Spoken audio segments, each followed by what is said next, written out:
제발, 우리 아기 좀 살려주세요. 잘 키워주세요. 30년 전, 가난한 여자는 부잣집 대문 앞에 핏덩이를 내려놓고 도망쳤습니다. 딸이 공주처럼 살기를 바라면서요. 하지만 30년 뒤, 여자가 다시 찾은 딸의 집은 썩은 내가 진동하는 반지하 단칸방이었습니다. 누구세요? 빚쟁이인가요? 녹슨 철문 사이로 보이는 딸의 얼굴은 공포에 질려 있었습니다. 성공한 기업 회장이 되어 돌아온 엄마는 주먹을 꽉 쥐었습니다. 더 이상 도망치지 않는다. 이 문을 열고 널 지옥에서 꺼내주마. 30년의 세월을 건너뛴 모녀의 상봉, 그리고 딸을 괴롭힌 악인들을 향한 자비 없는 응징. 사연 시작 전 구독 눌러주시고 어디서 듣고 계신지 댓글 남겨주시면 그곳에 행복과 행운이 가득하기를 바라겠습니다. 이게 지금 기획안이라고 들고 온 겁니까? 윤명자가 두툼한 서류 뭉치를 회의 테이블 위로 거칠게 내던지며 소리쳤습니다. 종이들이 허공에서 흩어지며 임원들의 머리 위로 눈처럼 쏟아져 내렸습니다. 대한민국 요식업계의 신화이자 명가그룹을 이끄는 윤명자 회장의 분노에 회의실 안은 순식간에 얼어붙었습니다. 숨소리조차 크게 내기 힘든 공포스러운 정막만이 감돌았습니다. 지난 분기 대비 매출이 3%나 빠졌어요. 핑계댈 생각하지 마세요. 맛이 변했다는 고객 클레임이 벌써 10건이 넘습니다. 내가 주방에서 프라이팬 잡고 구를 때 당신들은 에어컨 바람 쐬면서 팬대나 굴리고 있었지. 그러니 현장을 알 리가 있나. 윤명자가 떨고 있는 전무를 노려보며 차갑게 쏘아붙였습니다. 전무가 이마에 흐르는 식은땀을 손수건으로 닦으며 기어들어가는 목소리로 대답했습니다. 면목 없습니다, 회장님. 원재료 가격 상승 때문에 원가 절감을 하려다 보니. 원가 절감을 왜 재료에서 합니까?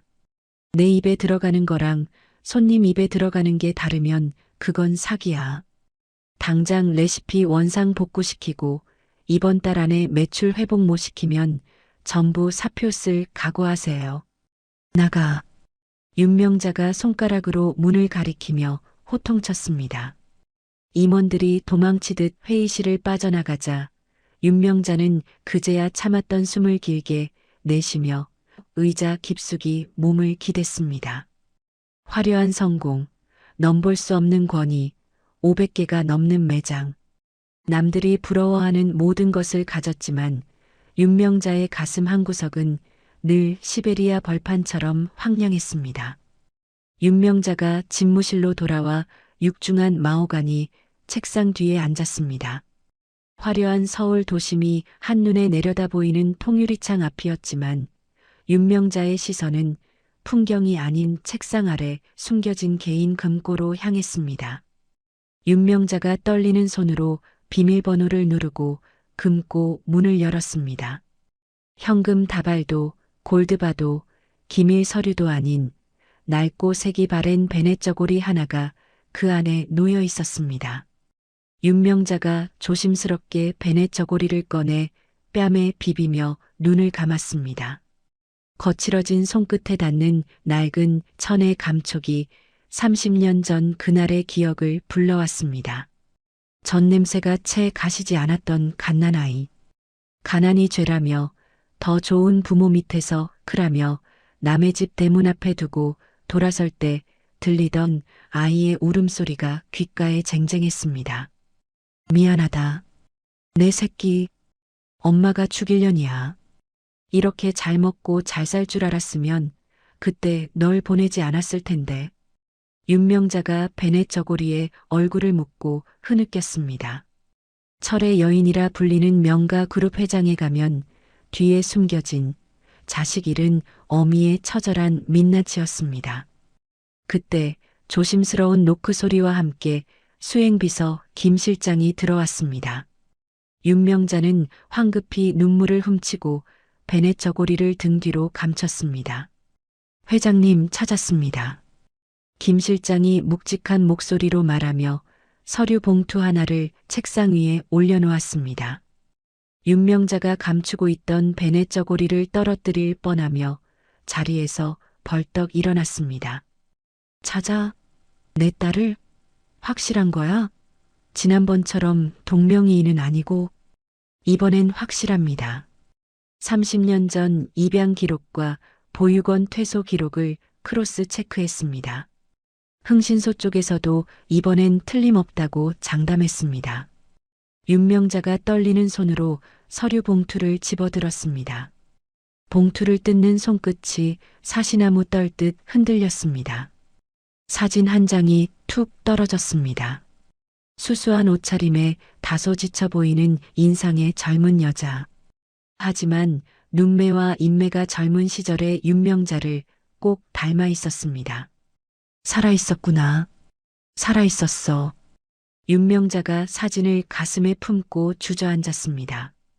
김 실장이 안타까운 표정으로 윤명자를 부축하려 했지만 윤명자는 손을 저으며 거절했습니다. 지금 어디 있나? 잘 살고 있어? 양부모는 어떤 사람들이야? 부잣집이라고 했잖아. 의사 집안이라고 했어. 그게 직접 보시는 편이 나을 것 같습니다. 사정이 좀 복잡합니다. 김 실장이 말끝을 흐리며 고개를 숙였습니다. 윤명자의 가슴에 불길한 예감이 스치고 지나갔습니다. 윤명자는 다시 금고를 열어 베네 저고리를 소중히 집어넣었습니다. 마치 아이를 요람에 눕히듯 조심스러운 손길이었습니다. 그날 밤 윤명자는 펜트하우스의 넓은 침대 위에서 식은땀을 흘리며 뒤척였습니다. 꿈속에서 윤명자는 다시 30년 전의 겨울로 돌아가 있었습니다. 살을 애는 듯한 칼바람이 부는 골목길. 품 안의 아이는 배가 고파 자지러지게 울고 있었지만 윤명자의 주머니에는 분유한 통 살 돈이 없었습니다. 아가, 미안해. 엄마가 정말 미안해. 여기 있으면 너 굶어 죽어. 부잣집 가서 쌀밥 먹고 따뜻하게 살아. 꿈속의 윤명자가 대문 앞에 아이를 내려놓고 도망치기 시작했습니다. 등 뒤에서 엄마, 엄마 하고 부르는 아이의 울음소리가 환청처럼 들려왔습니다. 발이 진흙탕에 빠진 것처럼 움직이지 않았습니다. 윤명자가 비명을 지르며 침대에서 일어났습니다. 허, 허. 윤명자가 거친 숨을 몰아쉬며 가슴을 움켜쥐었습니다. 온몸이 땀으로 흠뻑 젖어 있었습니다. 시계는 새벽 4시를 가리키고 있었습니다. 윤명자는 더 이상 잠들 수 없다는 것을 깨달았습니다. 윤명자가 침대 옆 협탁에 놓인 인터폰을 들고 김 실장을 호출했습니다. 김 실장, 차 대기시켜. 지금 당장 가야겠어. 1시간 뒤 검은색 대형 세단이 새벽 안개를 뚫고 서울 변두리로 향했습니다. 화려한 강남의 빌딩 숲을 지나 차가 들어선 곳은 재개발이 예정된 낡은 달동네였습니다. 구불구불한 언덕길을 오르는 차체가 덜컹거렸습니다. 차창 밖으로 보이는 풍경은 30년 전 윤명자가 살던 그 지독했던 가난의 현장과 소름 끼치도록 닮아 있었습니다.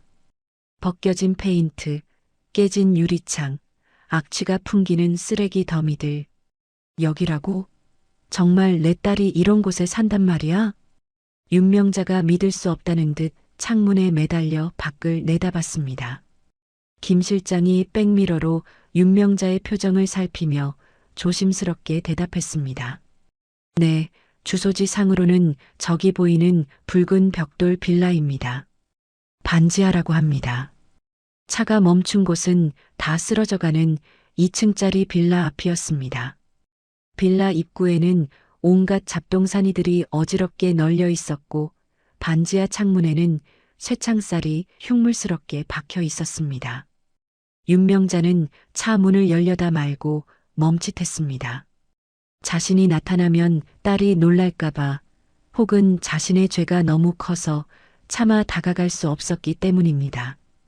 회장님, 저기 김 실장이 낮은 목소리로 가리킨 곳을 윤명자가 황급히 바라봤습니다. 가파른 언덕길 아래에서 낡은 회색 트레이닝복을 입은 여자가 힘겹게 올라오고 있었습니다. 한쪽 다리를 약간 절뚝거리는 모습이 위태로워 보였습니다. 헝클어진 머리를 대충 묶고 손에는 검은 비닐봉지를 든 여자. 멀리서 봐도 윤명자는 알 수 있었습니다. 자신의 뼈와 살을 나눠준 아이 지은이었습니다. 지은아. 윤명자가 입을 틀어막으며 신음처럼 이름을 불렀습니다. 당장이라도 차 문을 열고 뛰쳐나가 안아주고 싶었지만 발이 바닥에 붙은 듯 떨어지지 않았습니다. 그때 지은이 빌라 대문 앞에 멈춰 섰습니다. 그리고 대문에 붙어 있는 무언가를 보고 그 자리에 주저앉았습니다. 윤명자가 눈을 가늘게 뜨고 자세히 보니 그것은 붉은색 압류 딱지였습니다. 지은이 떨리는 손으로 딱지를 떼어내려다 말고 휴대폰을 꺼내 어딘가로 전화를 걸었습니다. 새벽의 고요한 골목길이라 지은의 목소리가 윤명자가 있는 차 안까지 희미하게 들려왔습니다. 여보세요? 사장님? 저 지은인데요. 제발 일주일만 더 시간을 주세요. 제가 어떻게든 이자 만들어서 갈게요. 네, 집 보증금은 안 돼요. 그거 빼면 저 길바닥에 나 앉아요. 사장님. 전화가 끊긴 듯 지은이 휴대폰을 붙들고 흐느끼기 시작했습니다. 지은이 땅바닥을 치며 통곡했습니다. 나보고 어떡하라고. 오빠 놈은 도망가고 빚쟁이들은 들이닥치고. 엄마, 나 너무 힘들어. 나 좀 데려가줘. 지은의 입에서 나온 엄마라는 단어가 윤명자의 심장을 날카로운 빗으로 찌르는 듯 했습니다.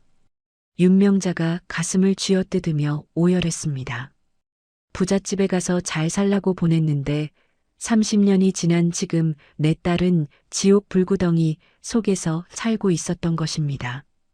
김 실장이 보다 못해 안전벨트를 풀며 말했습니다. 회장님, 제가 가서 모셔오겠습니다. 이건 아니지 않습니까? 당장 따뜻한 곳으로 옮기시죠. 김 실장이 차 문을 열려는 순간 윤명자가 김 실장의 팔을 꽉 잡았습니다. 윤명자의 눈빛은 눈물로 젖어 있었지만 그 안에는 서슬퍼런 결기가 서려 있었습니다. 아니, 기다려. 지금 내가 나가면 저 아이가 얼마나 놀라겠나. 그리고 빚쟁이들, 저 아이를 괴롭히는 놈들, 내가 누군지 알고 덤벼들 거야. 어설프게 도와주면 나중에 또 달라붙어. 그럼 어떻게 하시겠습니까? 저대로 두실 겁니까? 확실하게 해야지. 한 놈도 빠짐없이 밟아버려야 해. 윤명자가 눈물을 닦아내며 차가운 목소리로 지시했습니다. 오늘 당장 지은이 유전자부터 확보해. 머리카락이든 쓰던 컵이든 뭐든 좋아. 99.9% 확실한 증거가 필요해. 그리고 저 아이 주변의 채무관계, 사채업자 놈들 신상, 가족관계까지 낱낱이 파악해서 내 책상 위에 올려. 알겠습니다, 회장님. 특히 저 아이가 오빠 놈이라고 했던 놈. 그 놈이 어떤 놈인지 뼛속까지 조사해. 윤명자가 창문 밖으로 주저앉아 울고 있는 지은을 마지막으로 바라봤습니다. 차가운 시멘트 바닥에 주저앉은 딸의 작고 초라한 어깨가 윤명자의 가슴에 화인처럼 찍혔습니다. 조금만 기다려라, 지은아. 엄마가 널 여왕처럼 살게 해줄게. 너를 울린 놈들은 내가 피눈물을 흘리게 만들어줄 거야. 윤명자가 김 실장에게 출발 신호를 보냈습니다. 차가 부드럽게 미끄러져 골목을 빠져나가는 동안 윤명자는 백미러 속에서 점점 작아지는 지은의 모습에서 눈을 떼지 못했습니다. 30년 전 도망치던 그날의 비겁했던 윤명자는 이제 없었습니다. 다음 날 저녁 서울 외곽의 허름한 기사식당. 기름 쩐내와 음식 냄새가 뒤섞인 공기 속에 낡은 환풍기가 굉음을 내며 돌아가고 있었습니다. 평소라면 이탈리아산 최고급 원단을 사용한 맞춤 정장을 입었을 윤명자가 오늘은 시장통에서나 팔법한 헐렁한 꽃무늬 몸빼 바지에 펑퍼짐한 점퍼를 걸치고 식당 구석 자리에 앉아 있었습니다. 깊게 눌러 쓴 벙거지 모자, 아래로 윤명자의 날카로운 눈빛이 주방 쪽을 향해 번뜩였습니다. 맞은편에 앉은 김 실장 역시 낡은 작업복 조끼를 걸친 채 윤명자의 손에 작은 비닐팩 하나를 슬그머니 쥐어주었습니다. 회장님, 이거요. 면봉으로 입안을 긁거나 머리카락도 좋지만 제일 확실한 건 타액이나 혈액입니다. 기회가 오면 바로 채취하셔야 합니다. 윤명자가 김 실장이 건넨 소형 유전자 채취 키트를 점퍼 주머니 깊숙이 찔러 넣으며 고개를 끄덕였습니다. 알았어. 저기 나오네. 윤명자의 시선 끝에 주방에서 쟁반을 들고 나오는 김지은이 보였습니다. 어제보다 더 야위어 보이는 얼굴, 다크서클이 턱 밑까지 내려온 지은이 비틀거리며 테이블 사이를 오가고 있었습니다. 무거운 뚝배기 그릇을 4개나 겹쳐든 지은의 팔이 파들파들 떨렸습니다. 여기요. 반찬 좀 더 달라니까 왜 하뭉차사야? 술에 취한 중년 남자가 소리를 지르며 식탁을 쾅 내리쳤습니다. 놀란 지은이 몸을 움찔하다가 발이 꼬였고 들고 있던 쟁반이 요란한 소리를 내며 바닥으로 곤두박질 쳤습니다. 와장창 뚝배기가 산산조각 나며 뜨거운 국물이 사방으로 튀었습니다. 식당 안의 모든 시선이 지은에게 쏠렸습니다. 지은이 새하얗게 질린 얼굴로 바닥에 주저앉아 맨손으로 깨진 그릇 조각을 줍기 시작했습니다. 죄송합니다. 죄송합니다. 손님, 안 다치셨어요? 야, 김지은. 카운터에 있던 매니저 최 씨가 고래고래 소리를 지르며 달려왔습니다. 최 씨가 지은의 머리통을 손가락으로 쿡쿡 찌르며 폭언을 쏟아부었습니다. 너 지금 제정신이야? 이게 얼마짜린 줄 알아? 오늘 일당에서 다 깔 거야. 눈은 폼으로 달고 다녀. 손님 옷에 국물 튀었으면 네가 세탁비 물어낼 거야. 죄송합니다, 매니저님. 제가 실수해서 정말 죄송합니다. 지은이 죄인처럼 고개를 숙이고 연신 빌었습니다. 그 모습을 지켜보던 윤명자의 손이 식탁 모서리를 부서질 듯 움켜쥐었습니다. 당장이라도 달려가 매니저의 뺨을 올려붙이고 싶었지만 김 실장이 식탁 아래로 윤명자의 발을 툭 치며 눈짓을 보냈습니다. 그때 급하게 바닥을 치우던 지은이 앗하고 짧은 비명을 질렀습니다. 깨진 뚝배기 조각에 검지손가락이 깊게 베인 것입니다. 선홍색 피가 뚝뚝 떨어져 하얀 바닥 타일을 적셨습니다. 아이고, 가지가지 한다, 진짜. 야, 저리 비켜. 재수없게 피를 흘리고 난리야. 빨리 가서 밴드나 붙이고 와. 최 씨가 지은을 거칠게 밀쳤습니다. 지은이 울먹이며 주머니에서 휴지를 꺼내 피가 나는 손가락을 감싸쥐고 화장실 쪽으로 뛰어갔습니다. 지은이 떨구고 간 피 묻은 휴지 뭉치가 바닥에 덩그러니 남았습니다. 윤명자가 자리에서 벌떡 일어났습니다. 아줌마, 여기 주문 안 받아요?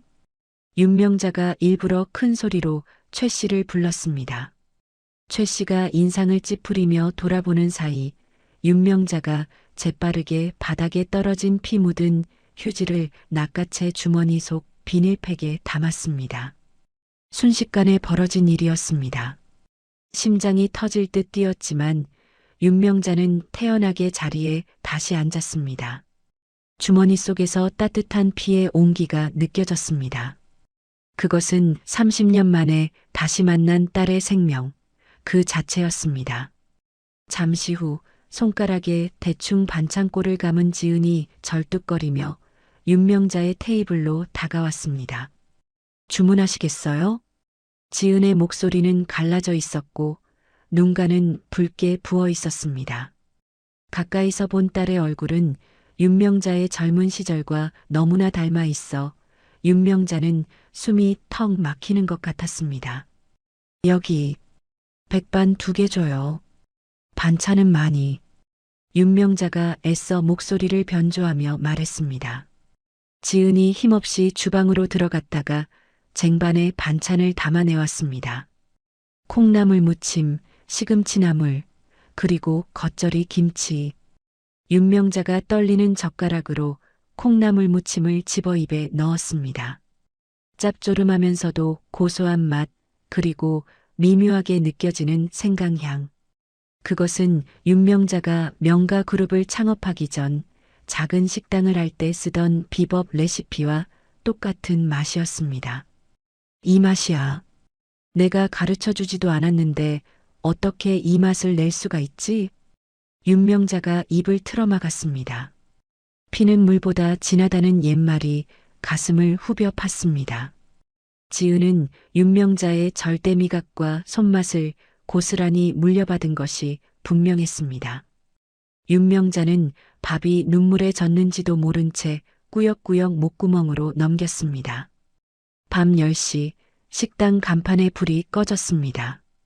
윤명자와 김 실장은 식당 건너편 골목 그늘에 숨어 상황을 예의주시하고 있었습니다. 식당 문이 열리고 지은이 지친 걸음으로 걸어 나왔습니다. 그런데 식당 앞 가로등 밑에는 불량해 보이는 남자가 짝다리를 짚고 껌을 씹으며 서 있었습니다. 지은의 양오빠 박상철이었습니다. 오빠, 왜 또 왔어? 지은이 기겁하며 뒷걸음질 쳤습니다. 박상철이 씹던 껌을 바닥에 퇴뱉으며 지은에게 성큼성큼 다가왔습니다. 왜 왔겠냐? 오늘 월급날인 거 내가 모를 줄 알았어? 내놔. 안 돼. 이건 방세랑 이자 낼 돈이야. 이거 없으면 나 정말 쫓겨나. 지은이 가방을 가슴에 품으며 저항했지만 건장한 남자의 힘을 당해낼 수는 없었습니다. 박상철이 지은의 가방을 낚아채더니 거칠게 뒤져 현금 봉투를 찾아냈습니다. 오빠, 제발. 그거 가져가면 나 죽어. 제발 돌려줘. 지은이 박상철의 팔을 붙잡고 매달렸습니다. 박상철이 귀찮다는 듯 지은을 힘껏 밀쳤습니다. 이게 어디서 몸을 대? 야, 우리 부모님이 너 같은 고아 데려다가 먹여주고 재워줬으면 은혜를 갚아야 할 거 아니야. 빚쟁이 자식 주제에 어디서 꼬박꼬박 대들어? 지은이 비명을 지르며 아스팔트 바닥에 나뒹굴었습니다. 무릎이 까져 피가 배어 나왔습니다. 박상철은 돈 봉투를 챙겨 콧노래를 부르며 유유히 골목길로 사라졌습니다. 저런 천하의 호로자식? 윤명자가 이성을 잃고 뛰쳐나가려 했습니다. 김 실장이 황급히 윤명자의 앞을 가로막았습니다. 회장님, 참으셔야 합니다. 지금 나가서 저놈을 잡으면 경찰이 올 거고 그러면 따님 신원 조회 과정에서 회장님 정체가 드러날 수도 있습니다. 더 큰 그림을 보셔야 합니다. 내 딸이, 내 새끼가 저렇게 맞고 있는데 그걸 보고만 있으란 말이야? 비켜. 지금 저놈 하나 잡는다고 해결될 문제가 아닙니다. 뿌리를 뽑으셔야죠. 내일이면 결과가 나옵니다. 그때까지만 제발 참아주십시오. 김 실장의 간곡한 만류에 윤명자가 피눈물을 흘리며 주먹을 떨었습니다. 박상철이 사라진 골목에는 지은의 흐느끼는 소리만 남았습니다. 한참을 울던 지은이 비틀거리며 일어나 절뚝거리는 다리로 편의점으로 들어갔습니다. 잠시 후 지은이 컵라면 하나를 손에 들고 나와 터덜터덜 집으로 향했습니다. 하루 종일 일하고 돈을 다 뺏긴 딸의 저녁 식사가 고작 컵라면 하나라는 사실에 윤명자의 가슴이 찢겨나가는 듯 했습니다. 윤명자의 차가 헤드라이트를 끈 채 유령처럼 지은의 뒤를 밟았습니다. 지은이 반지하 방으로 들어가고 희미한 불빛이 켜졌습니다. 창문 틈 사이로 지은이 멍하니 앉아 퉁퉁 부은 다리를 주무르는 모습이 보였습니다. 김 실장이 태블릿 PC를 윤명자에게 건넸습니다. 보고하신 박상철에 대한 조사 내용입니다. 예상보다 훨씬 악질입니다. 양부모가 남긴 사망보험금 3억을 도박으로 날렸고 그것도 모자라 지은 양명희를 도용해 대부업체 3곳에서 1억 가까이 빌렸습니다. 지은 양은 지금 빚보증의 굴레에 갇혀 버는 돈 족족 이자로 뜯기고 있는 상황입니다. 윤명자가 보고서를 읽는 손이 분노로 부들부들 떨렸습니다. 죽여버릴 거야. 감히 내 딸을 돈줄로 써? 내 딸 인생을 시궁창에 쳐박아? 그놈, 내가 사회에서 매장시켜버릴 거야. 다시는 빚 못 보게 만들 거야. 윤명자의 눈에서 서늘한 살기가 뿜어져 나왔습니다. 유전자 검사 급행으로 돌려. 내일 아침까지 결과 가져와. 나는 오늘 여기서 한 발자국도 안 움직일 거야. 윤명자는 차 안에서 밤을 꼬박 지새웠습니다. 창문 너머 지은의 방 불이 꺼지고 다시 새벽이 밝아올 때까지 윤명자는 잠들지 않았습니다. 뜬 눈으로 딸의 낡은 철문을 지키며 30년 동안 해주지 못한 어미 노릇을 대신했습니다. 다음 날 아침 동이 트자마자 퀵서비스 오토바이 한 대가 윤명자의 차 옆에 멈췄습니다. 김 실장이 서류 봉투를 받아 윤명자에게 건넸습니다. 봉투를 여는 윤명자의 손에 땀이 흥건했습니다. 종이를 꺼내 펼치자 붉은 글씨가 윤명자의 눈에 박혔습니다. 친자관계 성립 확률 99.9999%. 윤명자가 종이를 구겨질 듯 움켜쥐며 고개를 젖혔습니다.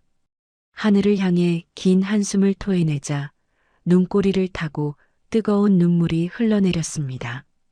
지은아, 내 딸 지은아. 윤명자가 눈물을 닦아내고 김 실장을 바라봤습니다. 김 실장, 문 열어. 회장님, 아직 이른 시간입니다만. 상관없어. 1분 1초가 아까워. 더 이상 저 더러운 구렁텅이에 내 딸을 둘 수 없어. 윤명자가 차 문을 열고 밖으로 나왔습니다. 아침 공기가 차가웠지만 윤명자의 뜨거운 다짐을 식힐 수는 없었습니다. 윤명자는 반지하 방을 향해 걸어갔습니다. 어젯밤 지은이 걷던 그 길, 30년 전 자신이 도망치던 그 길. 하지만 오늘의 발걸음은 달랐습니다. 30년 전에는 부잣집 대문 앞에서 도망쳤지만 오늘은 이 녹슨 철문 앞에서 도망치지 않겠다. 다시는 널 놓지 않으마. 또각, 또각. 윤명자의 구두 소리가 골목길의 정적을 깨뜨렸습니다. 녹이 슬어 칠이 벗겨진 철대문 앞에 선 윤명자가 심호흡을 한번 크게 했습니다.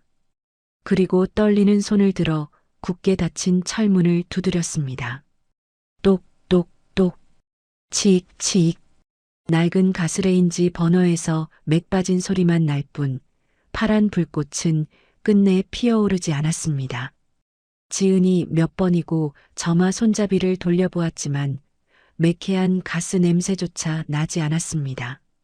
도시가스 요금이 3달째 밀렸다는 고지서가 문 앞에 붙어 있던 것이 그제야 떠올랐습니다. 어제 하루 종일 굶고 오늘 아침 겨우 편의점에서 사온 컵라면 하나. 뜨거운 물조차 끓일 수 없는 현실이 지은의 발목을 잡았습니다. 지은이 냄비를 싱크대에 쾅 내려놓고 그 자리에 주저앉았습니다. 습기를 머금어 눅눅한 장판 바닥의 냉기가 엉덩이를 타고 온몸으로 퍼져나갔습니다. 벽에 걸린 낡은 액자 속에서 지금은 세상에 없는 양어머니가 환하게 웃고 있었습니다. 엄마, 나 너무 힘들어. 배고프고 춥고 무서워. 나 그냥 엄마 따라가면 안 돼? 지은이 무릎을 끌어안고 액자를 향해 혼잣말을 중얼거렸습니다.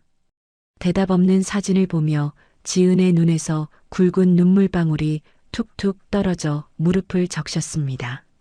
사는 게 형벌 같다는 생각이 머릿속을 꽉 채우고 있을 때였습니다. 똑똑똑. 철대문을 두드리는 묵직한 소리가 적막한 반지하 방을 울렸습니다. 지은의 어깨가 감전된 듯 튀어올랐습니다. 숨소리조차 내지 못한 채 지은은 문 쪽을 노려보았습니다. 어제 돈을 다 뺏어간 상철이 또 온 것일까? 아니면 며칠 전부터 집 근처를 배회하던 사채업자들일까? 공포감이 목을 조여와 침조차 삼킬 수 없었습니다. 누구세요? 지은이 모기만한 목소리로 물었습니다. 대답이 없자 지은은 다시 한번 숨을 죽였습니다. 그저 잘못 들은 것이길, 이대로 돌아가 주길 간절히 바랐습니다. 하지만 문 밖의 인기척은 사라지지 않았습니다. 잠시 후 철문 너머에서 들려온 목소리는 지은의 예상과는 전혀 달랐습니다. 지은아, 엄마란다. 거칠고 위협적인 남자의 목소리가 아니었습니다. 물기를 가득 머금은 떨리지만 품위가 느껴지는 중년 여성의 목소리였습니다. 지은은 귀를 의심했습니다. 엄마라니. 양어머니는 3년 전에 돌아가셨고 친부모는 얼굴조차 모릅니다. 지은이 홀린 듯 비틀거리며 일어나 현관으로 다가갔습니다. 녹슨 잠금 장치를 풀고 삐걱거리는 철문을 천천히 밀었습니다. 아침 햇살이 문틈으로 쏟아져 들어와 잠시 눈이 부셨습니다. 그 빛을 등지고 서 있는 한 여자가 보였습니다. 이 누추한 골목과는 전혀 어울리지 않는 고급스러운 검은 정장을 입은 중년 여성, 윤명자였습니다. 윤명자는 헝클어진 머리에 낡은 트레이닝복을 입고 공포에 질려 있는 지은을 보자마자 입술을 깨물었습니다. 그토록 보고 싶었던 딸의 얼굴을 마주한 순간 윤명자의 눈에서 참았던 눈물이 댐이 무너지듯 터져 나왔습니다. 누구세요? 지은이 문을 반쯤 닫으며 경계심 가득한 눈빛으로 물었습니다. 혹시 빚쟁이들이 보낸 사람일지도 모른다는 의심이 가시지 않았습니다. 윤명자가 문틈을 손으로 잡으며 다급하게 말했습니다. 지은아, 나야. 내가 내 엄마다. 너를 버린 죄인이다. 사람 잘못 찾아오셨어요. 저는 엄마 없어요. 돌아가세요. 지은이 단호하게 말하며 문을 닫으려 힘을 주었습니다. 하지만 윤명자는 문틈에 낀 손이 으스러질 듯 아팠지만 비명 한 번 지르지 않고 버텼습니다. 윤명자가 품 안에서 무언가를 꺼내 지은의 눈앞에 들이밀었습니다. 누렇게 색이 바랜 하지만 정성스럽게 수놓아진 베네 저고리였습니다. 이거 기억 안 나니? 네가 보육원에 갈 때 입고 있던 거야. 여기 내 이름 지은이라고 수놓아진 거 보이지? 내가 밤새워 수놓은 거야. 지은의 시선이 베네 저고리에 박힌 수 자국에 멈췄습니다. 양어머니가 살아생전 네가 올 때 입고 있던 옷이라며 보여주었던 것과 똑같은 옷이었습니다. 지은의 동공이 지진이 난 듯 흔들렸습니다. 윤명자가 떨리는 손으로 종이 한 장을 더 내밀었습니다. 오늘 아침 받은 유전자 검사 결과지였습니다. 이걸 봐라. 어제 네가 식당에서 피 흘렸을 때 내가 그걸로 검사했어. 99.9%. 네가 내 딸이 맞다고 하잖아. 지은이 종이를 받아들었습니다. 검체1 윤명자, 검체2 김지은 친자관계 성립. 붉은 글씨가 눈에 들어오는 순간 지은은 다리에 힘이 풀려 뒷걸음질 쳤습니다. 현실감이 없었습니다. 평생 고아라고 버려진 자식이라고 손가락질 받으며 살았는데 갑자기 엄마라니. 그때 윤명자가 차가운 시멘트 바닥에 털썩 무릎을 꿇었습니다. 대한민국 재계를 호령하는 회장의 무릎이 세상에서 가장 낮은 곳인 반지하 현관 바닥에 닿았습니다. 미안하다. 정말 미안해. 가난이 무서워서 너라도 잘 먹고 잘 살라고 부잣집 대문 앞에 두고 도망쳤어. 내가 죽일 년이다. 내가 너를 지옥에 버려두고 나만 살았어. 용서해다오, 지은아. 윤명자가 바닥을 치며 통곡했습니다. 그 울음소리는 가식이 아닌 30년 동안 가슴에 맺힌 피를 토해내는 듯한 처절한 절규였습니다. 지은은 혼란스러웠습니다. 원망해야 하는 건지 기뻐해야 하는 건지 알 수 없었습니다. 하지만 눈앞에서 무릎 꿇고 우는 이 여자의 눈물이 가슴을 찌릿하게 만들었습니다. 일어나세요. 왜 이러세요? 지은이 떨리는 목소리로 말했지만 윤명자는 고개를 들지 못했습니다. 윤명자가 엎드린 채 손을 뻗어 지은의 발목을 잡았습니다. 차가운 지은의 발을 감싸는 윤명자의 손은 뜨거울 정도로 따뜻했습니다. 그 온기가 지은의 발목을 타고 올라와 얼어붙었던 심장을 녹였습니다. 난생 처음 느껴보는 핏줄의 온도였습니다. 지은이 천천히 무릎을 굽혀 윤명자와 눈높이를 맞췄습니다. 윤명자가 고개를 들어 눈물범벅이 된 얼굴로 지은을 바라보았습니다. 지은이 조심스럽게 손을 뻗어 윤명자의 젖은 뺨에 손을 댔습니다. 자신과 닮은 눈, 닮은 코, 닮은 입술. 거울을 보는 듯한 느낌의 지은의 눈에서도 주체할 수 없는 눈물이 터져나왔습니다. 왜 이제 왔어요? 지은의 입에서 원망 섞인 한마디가 터져나왔습니다. 그 한마디가 신호탄이 되었습니다. 내가 얼마나 기다렸는데, 내가 얼마나 힘들었는데, 엄마라는 사람 죽었다고 생각하고 살았는데, 왜 이제 와서, 왜 나를 이렇게 비참할 때 찾아와서, 지은이 윤명자의 가슴을 주먹으로 팡팡 내리쳤습니다. 아프지 않았습니다. 오히려 윤명자는 지은의 주먹질을 온몸으로 받아내며 지은을 와락 끌어안았습니다. 미안해, 엄마가 늦었어. 너무 늦어서 미안해. 이제 안 떠날게. 다신 너 혼자 안 둘게. 좁고 냄새나는 단칸방 현관에서 두 모녀는 서로를 부둥켜 안고 짐승처럼 울부짖었습니다. 30년의 세월이 눈물이 되어 바닥을 적셨습니다. 지나가는 바람 소리조차 숨죽일 만큼 애절한 상봉이었습니다. 한참의 시간이 흐르고 격한 울음이 잦아들 무렵이었습니다. 윤명자가 품에서 손수건을 꺼내 지은의 얼굴을 닦아주었습니다.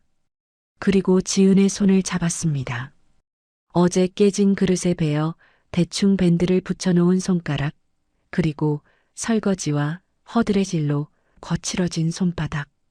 윤명자가 그 손에 얼굴을 묻고 다시 한번 흐느끼다 고개를 들었습니다.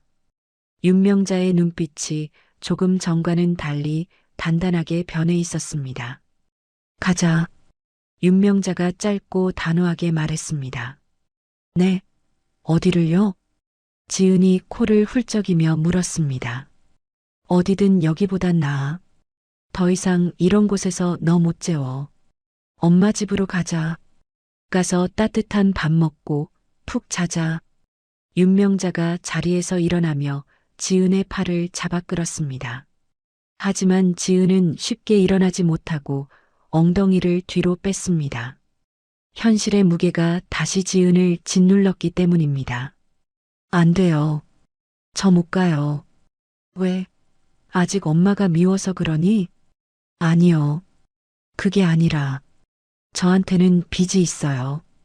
그것도 아주 많아요. 사채업자들도 있고 그리고 양오빠도 있어요. 제가 없으면 그 사람이 또 무슨 짓을 할지 몰라요. 엄마한테까지 피해주면 어떡해요. 지은이 고개를 푹 숙이며 윤명자의 손을 놓았습니다. 자신은 늪에 빠진 사람이고 엄마라는 이 사람은 깨끗한 세상에 사는 사람 같았습니다. 자신의 더러운 현실이 엄마에게 묻을까봐 두려웠습니다. 윤명자가 놓아진 지은의 손을 다시 낚아채듯 잡았습니다. 그리고 양손으로 지은의 어깨를 꽉 잡고 눈을 똑바로 마주쳤습니다. 김지은, 잘 들어. 윤명자의 목소리에 힘이 들어갔습니다. 기업 회장으로서 수천 명의 직원을 통솔하던 카리스마가 느껴졌습니다. 돈, 빚, 그딴 건 휴지 조각보다도 못한 거야. 엄마가 다 해결해. 내 양오빠라는 놈, 사채업자들, 내 인생 갉아먹던 벌레들. 엄마가 다 치워줄 거야. 내가 그러려고 성공했어. 내가 그러려고 돈 벌었어. 하지만 엄마 믿어. 네가 겪고 있는 그 지옥에서 너를 꺼내는 게 내 남은 인생의 유일한 목표야. 그러니까 짐이라고 생각하지 마. 너는 내 딸이고 내가 갚아야 할 빚은 너한테 준 상처뿐이야. 돈은 아무것도 아니야. 윤명자의 눈에서 뿜어져 나오는 확신에 찬 눈빛이 지은을 압도했습니다. 지은은 멍하니 윤명자를 바라보았습니다. 평생 누군가에게 의지해 본 적 없이 늘 쫓기고 뺏기기만 했던 삶이었습니다. 그런데 이 사람은 달랐습니다. 자신을 위해 모든 것을 걸 준비가 되어 있는 사람. 지은의 마음속 깊은 곳에서 작은 용기가 피어올랐습니다. 정말 괜찮을까요? 저 때문에 엄마가 힘들어지면 힘든 건 지난 30년으로 충분해. 이제 행복해질 일만 남았어. 일어나자. 윤명자가 손을 내밀었습니다. 지은이 떨리는 손을 들어 윤명자의 손바닥 위에 얹었습니다. 윤명자가 그 손을 꽉 움켜쥐어 당겼습니다. 지은이 자리에서 일어났습니다. 짐 챙길 거 없어. 몸만 와. 필요한 건 다 있어. 윤명자가 지은의 등을 감싸 안고 밖으로 이끌었습니다. 지은은 신발을 구겨 신고 비틀거리며 밖으로 나왔습니다. 골목길에는 검은색 대형 세단이 문을 열고 대기하고 있었습니다. 운전석에 있던 김 실장이 내려 정중하게 고개를 숙였습니다. 아가씨 모시러 왔습니다. 아가씨라는 호칭이 낯설어 지은이 움찔했습니다. 윤명자가 지은을 뒷좌석에 태우고 자신도 옆에 앉았습니다. 푹신한 가죽 시트의 감촉과 은은한 차량 방향제 냄새가 곰팡이 냄새나는 방과 대조되었습니다. 차가 부드럽게 출발했습니다. 지은이 차창에 얼굴을 대고 뒤를 돌아보았습니다.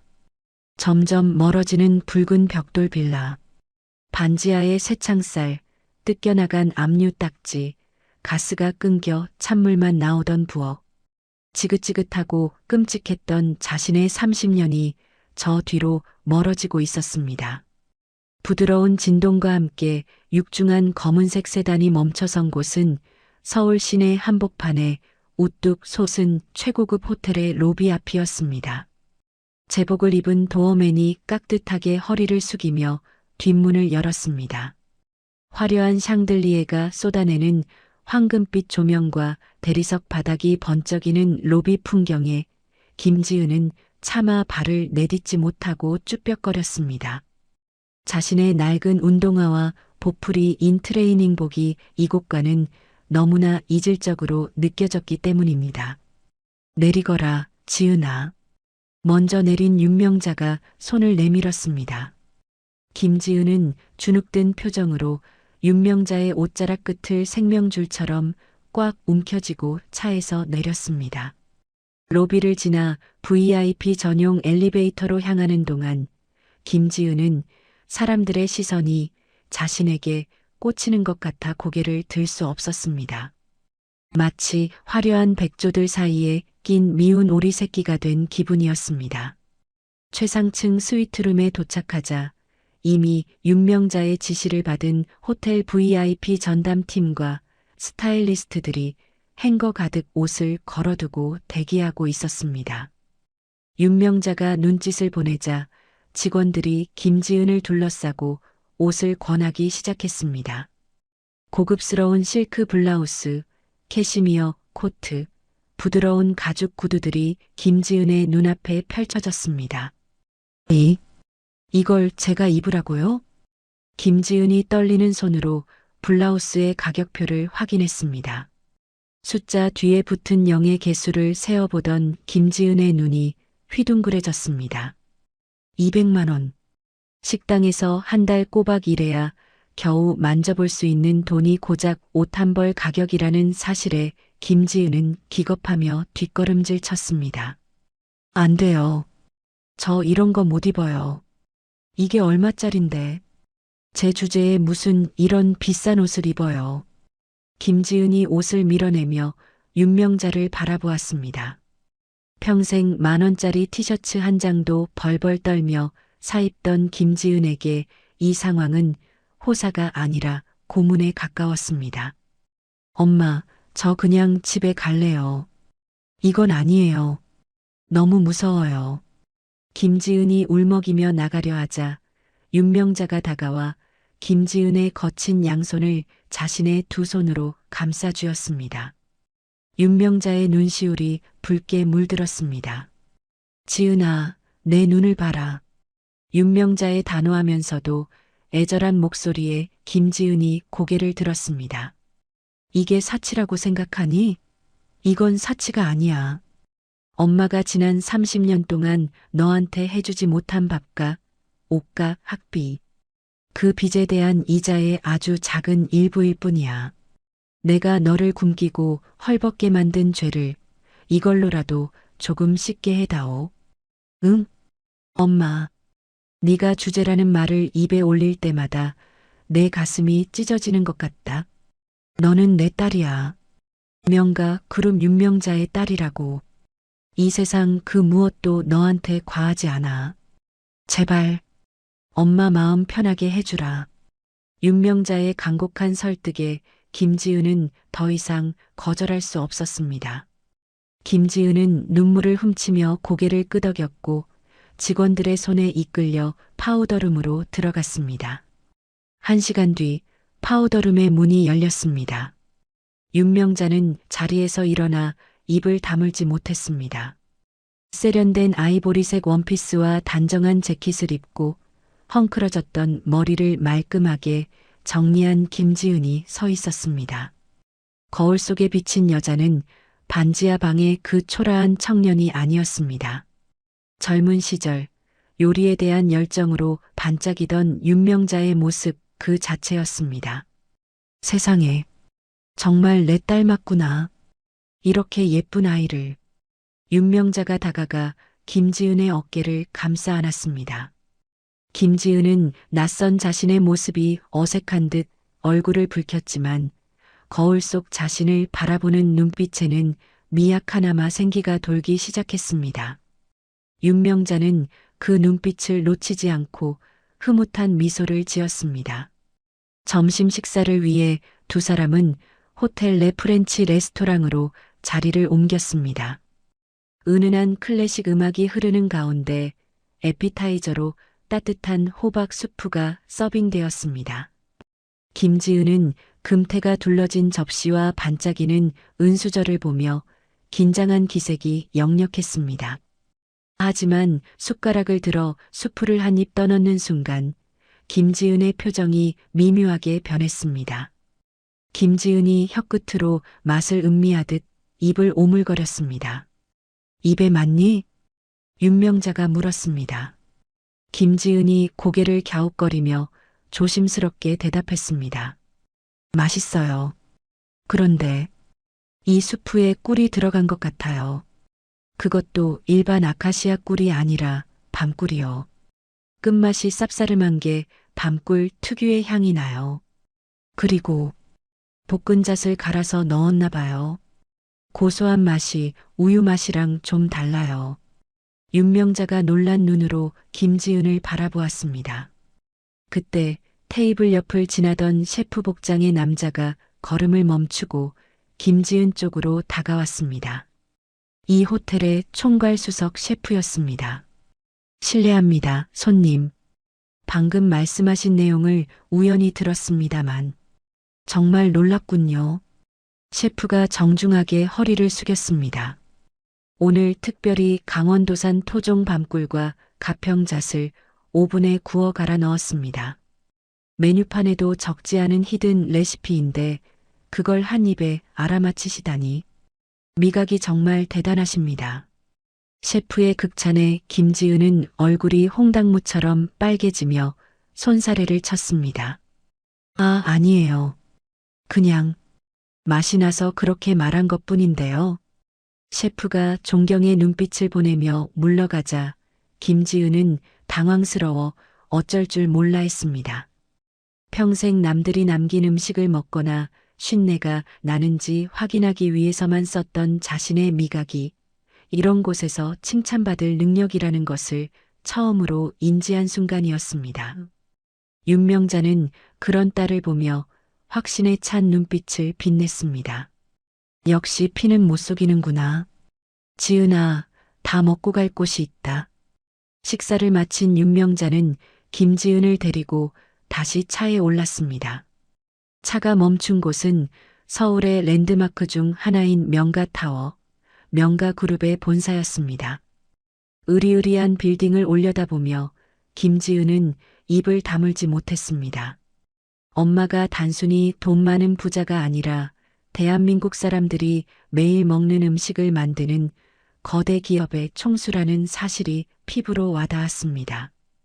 윤명자는 김지은을 데리고 최상층 회장실이 아닌 5층에 위치한 조리 개발실로 향했습니다. 통유리로 된 문이 열리자 수십 명의 연구원이 하얀 조리복을 입고 분주하게 움직이는 웅장한 풍경이 펼쳐졌습니다.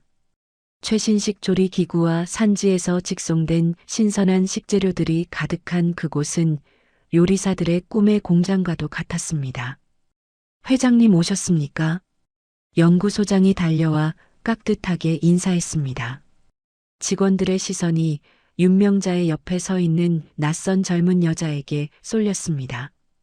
윤명자는 김지은을 조리대 앞으로 데려갔습니다. 지은아, 여기서 간단한 거 하나만 만들어 보자. 뭐든 좋아. 네가 제일 자신 있는 걸로. 네, 제가요? 여기서요? 김지은이 손을 내저으며 뒷걸음질 쳤습니다. 이런 전문적인 곳에서 자신 같은 아마추어가 요리한다는 것은 말도 안 된다고 생각했습니다. 괜찮아. 엄마가 내 밥 좀 얻어먹고 싶어서 그래. 식당 일하면서 매일 만들던 거 있잖아. 무생채. 그거 한 번만 해줘. 윤명자의 격려와 주변의 호기심 어린 시선에 김지은은 떨리는 손으로 앞치마를 받아들었습니다.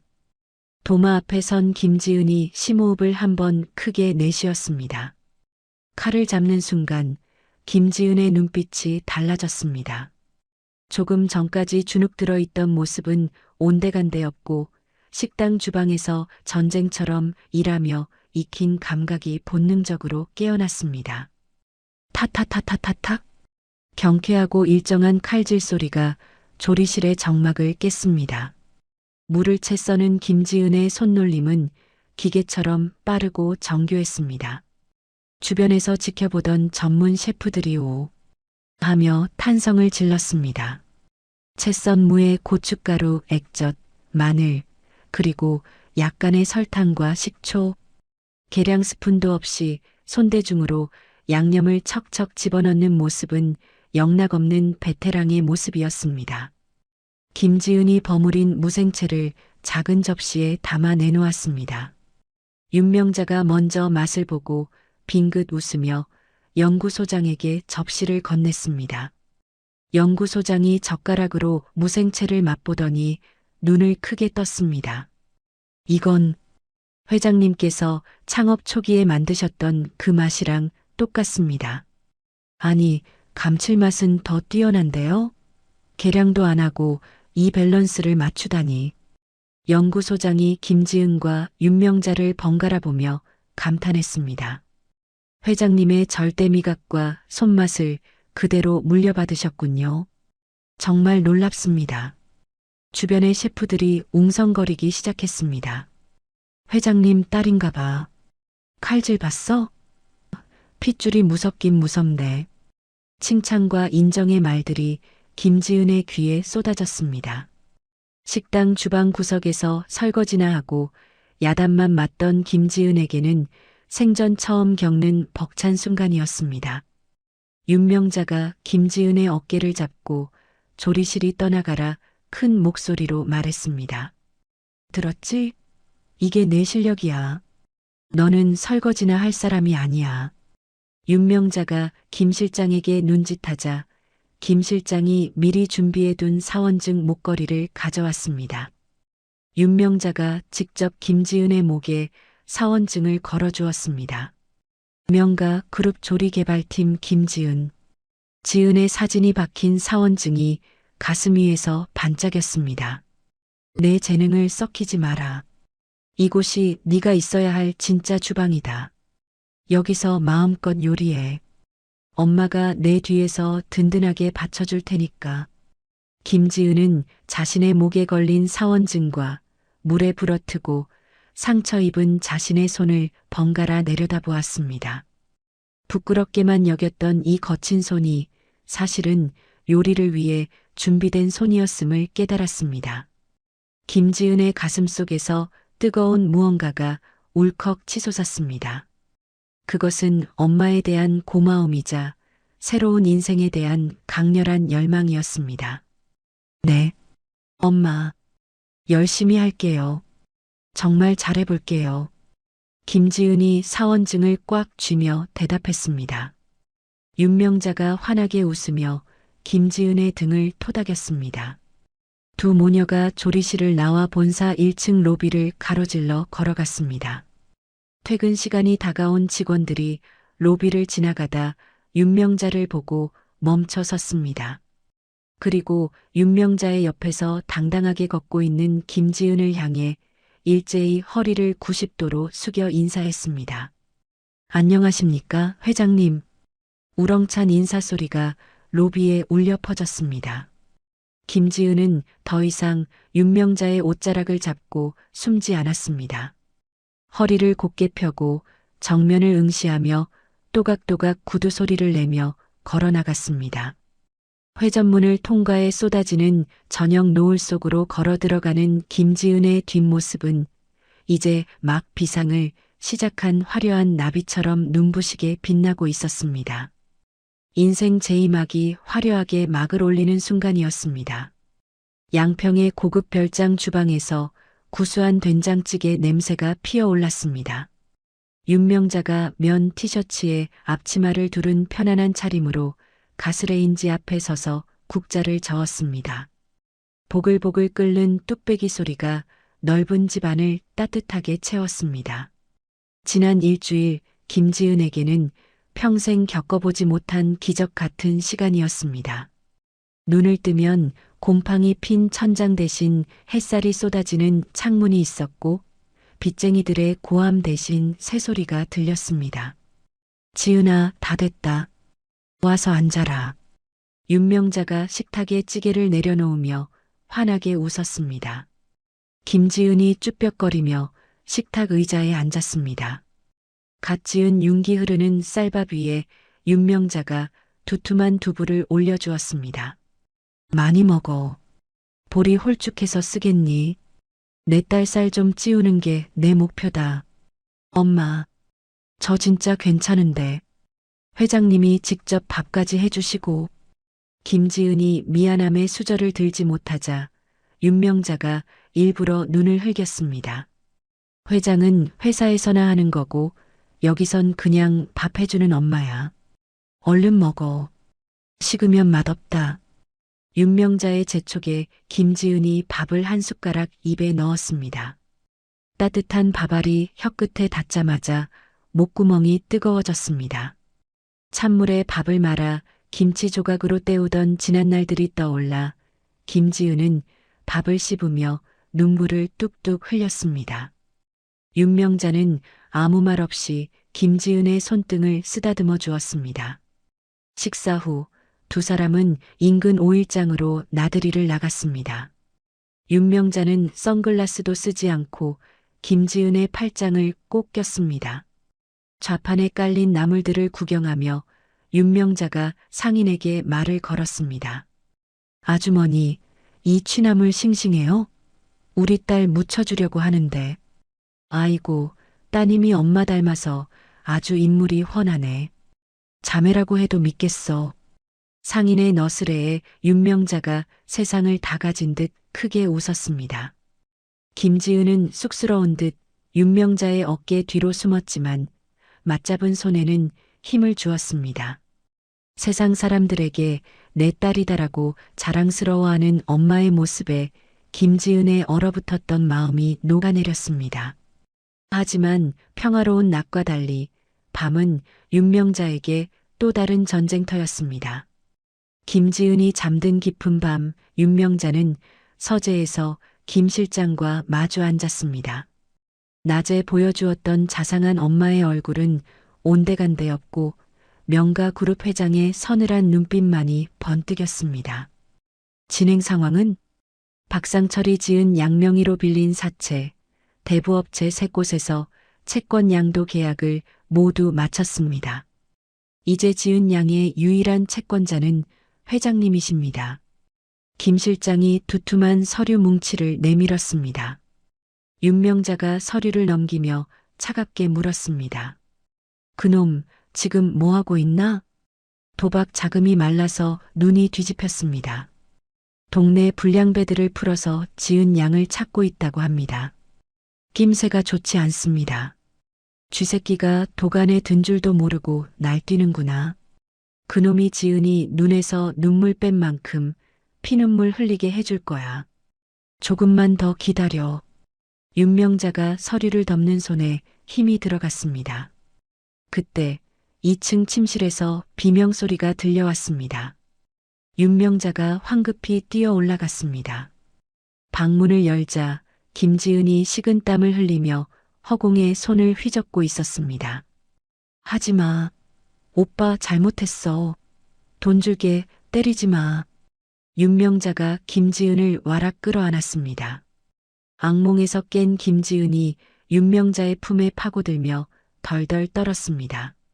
윤명자는 딸을 안은 채 어둠 속을 노려보았습니다.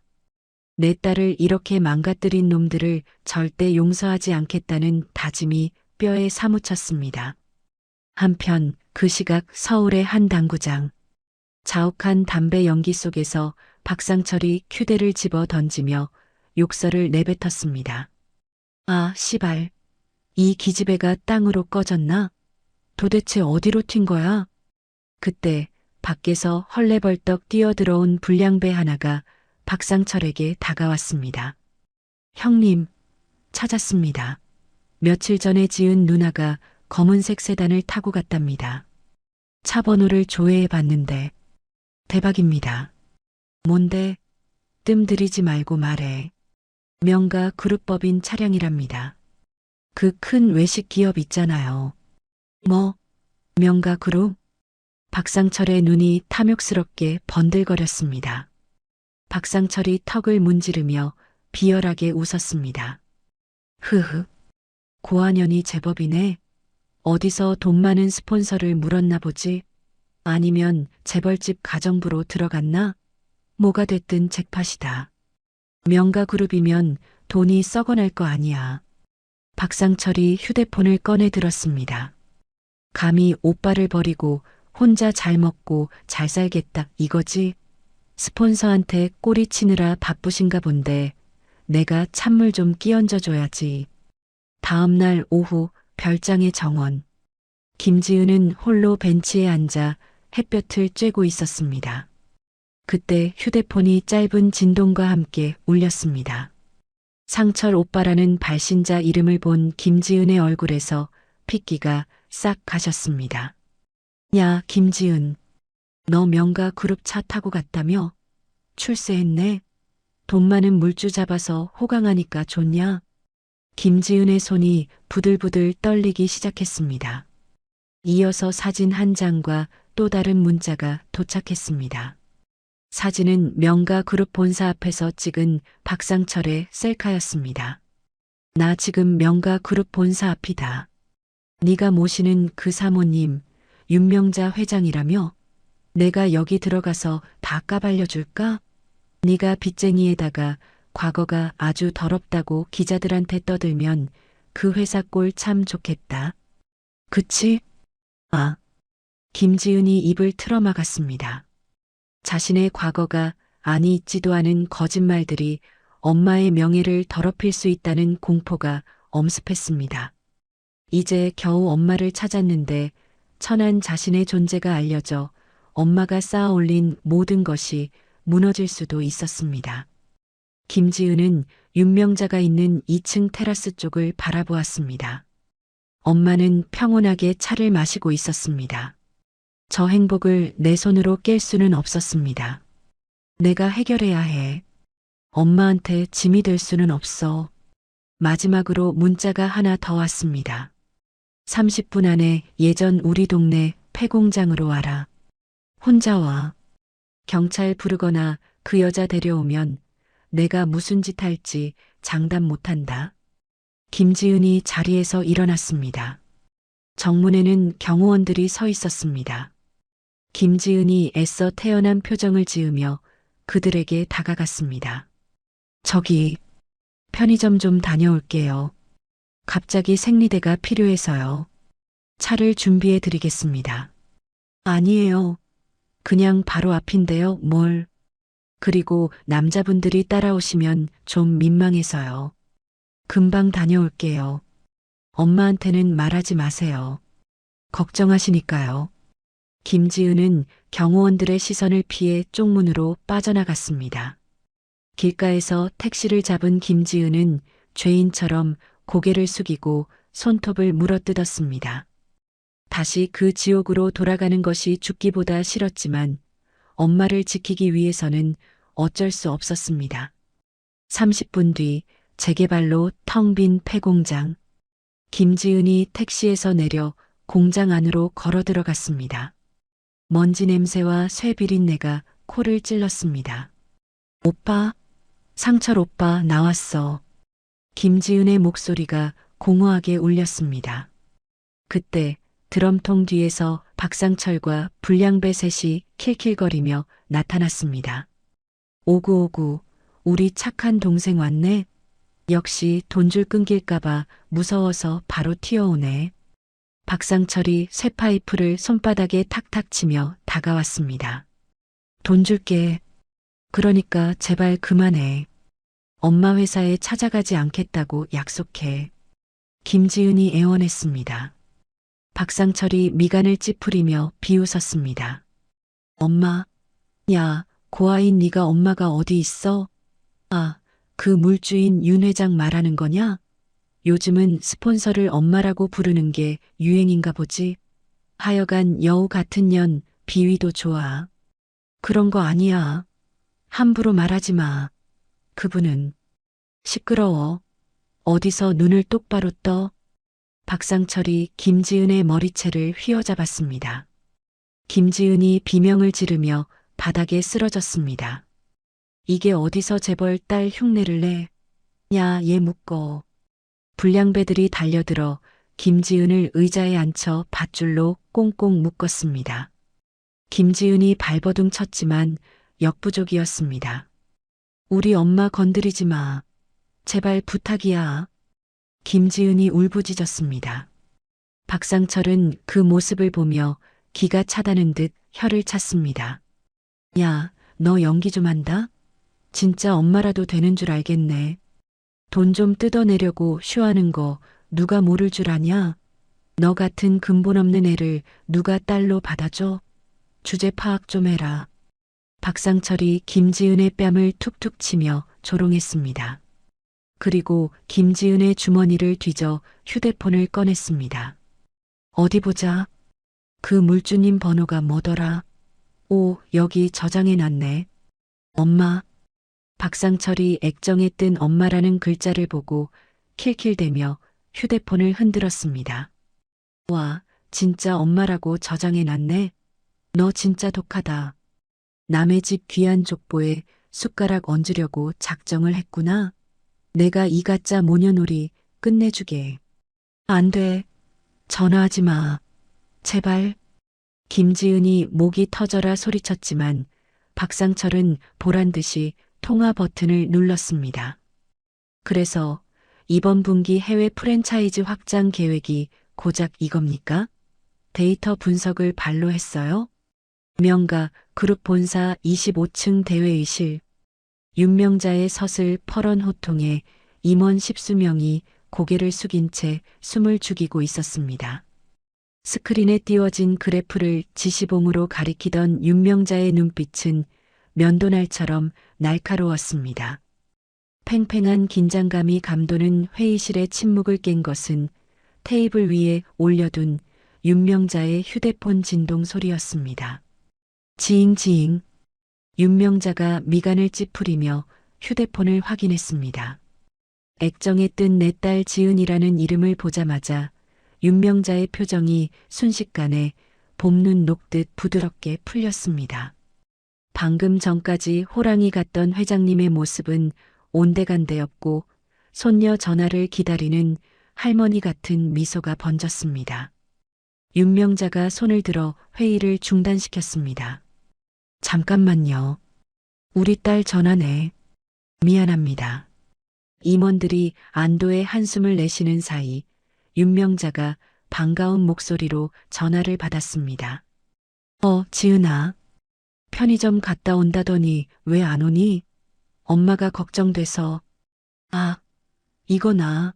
엄마, 내 말 듣지 마. 그냥 끊어. 수화기 너머에서 들려온 것은 지은의 다급한 비명 소리였습니다. 윤명자의 동공이 지진이 난 듯 흔들렸습니다. 곧이어 툭탁거리는 소음과 함께 낯선 남자의 껄렁한 목소리가 들려왔습니다. 어이쿠, 우리 사모님. 목소리가 아주 우아하시네. 지은이가 엄마라고 저장해 놨길래 진짜 엄마인 줄 알았더니 스폰서셨구나. 누구냐? 내 딸한테 무슨 짓을 하고 있는 거야?